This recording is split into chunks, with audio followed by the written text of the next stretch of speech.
Hello mga kids! Hotpot tayo sa unang high dilaw sa buong Pilipinas. Kami ang Eatsploration, samahan nyo kaming kumain at gumala. Let's go sa kanilang unang branch sa Mall of Asia dito sa Pasay City. Ito ang High Dilaw Hotpot na sikat sa China at sa buong mundo mga ka-eats. Yan yung kanilang waiting area kung saan kung naghihintay kayo, pwede kayo kumuha ng mga snacks dyan. Meron silang free manicure, hindi po mani, kundi mani. Meron silang take-out tea. Tapos yan na, pasok na tayo mga ka-eats.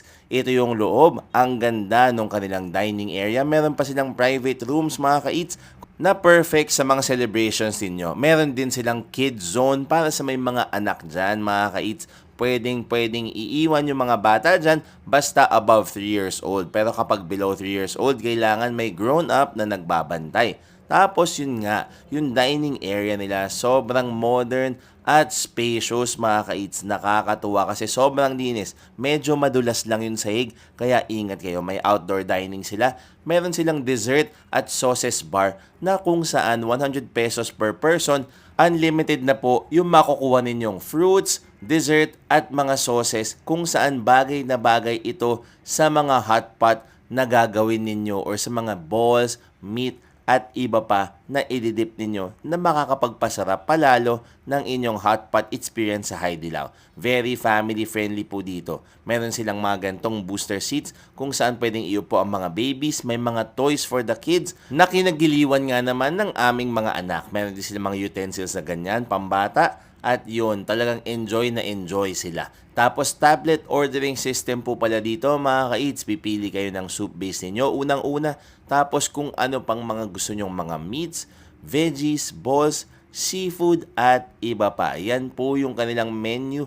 Pakipost na lang po kung gusto ninyong makita at mag-estimate ng mga gagastusin ninyo dito sa Hai Di Lao. Mag-ingat lang po at wag mag-order ng sobrang dami dahil nga naman talagang mapapamahal po kayo dito.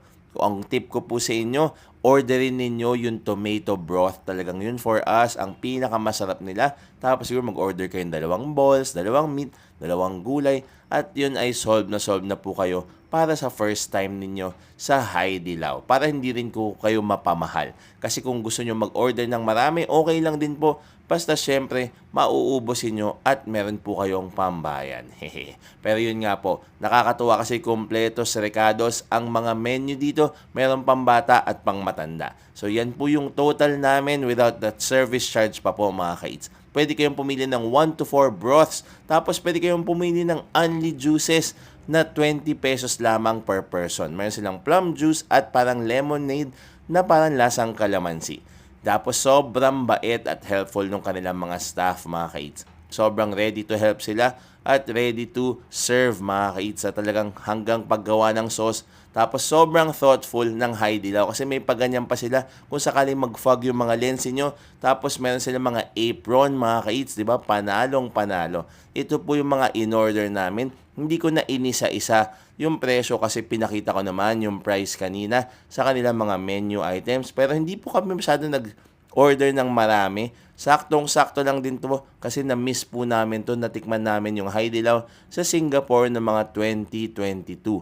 So yan yung mga in-order namin. Nagpatulong din kami kay Ate Jolina at si Bianca. May pa-slow mo na ganyan.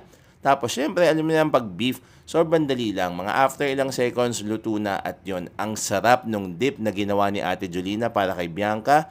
Talagang legit for the beef. Nag-order din kami ng crispy pork, mantaw na fried at steam. Tapos pwedeng isawsaw sa kanilang condensed milk. Tuwang-tuwa si Bini at yung twins sa crispy pork nila na may ketchup at spicy powder naman kung gusto ninyo. Mag-order din kayo nitong bean curd roll na to kasi sobrang lakas niya makasipsip ng sauce at sabaw at pwede siyang i-partner sa mga meats at balls. Tapos yung beef naman nila, isa-suggest ko sa inyo is yung beef belly para medyo malambot at may taba. Itong fish ball na may cheese din, panalo. Nag-order din kami ng mutton na may konting lansa pero masarap siya kasi lamb yun mga ka-eats.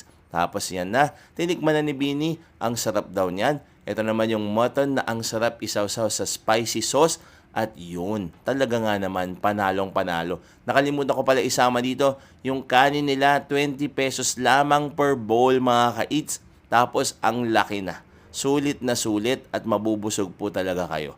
So yan yung itsura ng aming tomato at ito naman yung mushroom broth. Tapos nag-order kami ng noodles na merong may pasayaw.